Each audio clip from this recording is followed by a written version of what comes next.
The government's white paper presents some radical changes to the National Health Service, including the idea that general practitioners should play a major part in commissioning healthcare in future. These are the most far-reaching changes there have ever been to the National Health Service, and a great deal will depend on GPs and their colleagues in primary care rising to the challenge that's been thrown down to them, taking on the new responsibilities and using those responsibilities to improve patient care. They'll have responsibility for 80% of the total NHS funds in future, and they'll do that collectively in consortia. We don't know how many there'll be or how big, but this is a very radical change, building on practice-based commissioning, but taking it a great deal further.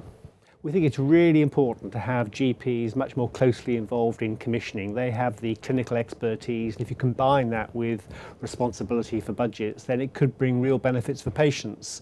But our concern is about the speed of implementation, how enthusiastic GPs are going to be, and if they're going to have the resources to buy in expert management support to enable them to do the job well. There's a small proportion of GPs who are really enthusiastic, who want to get on and do this straight away, and they're very impatient to be given the permission to do so.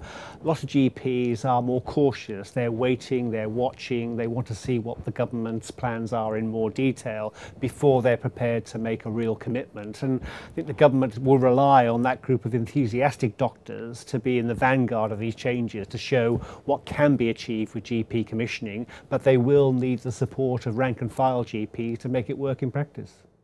What we'd like to see is some degree of piloting and testing, starting with the enthusiasts, those GPs, those PCTs that are ready to go sooner rather than later. Give them responsibility perhaps in a shadow year from April 2011, build in some evaluations so we look at how it works out in practice.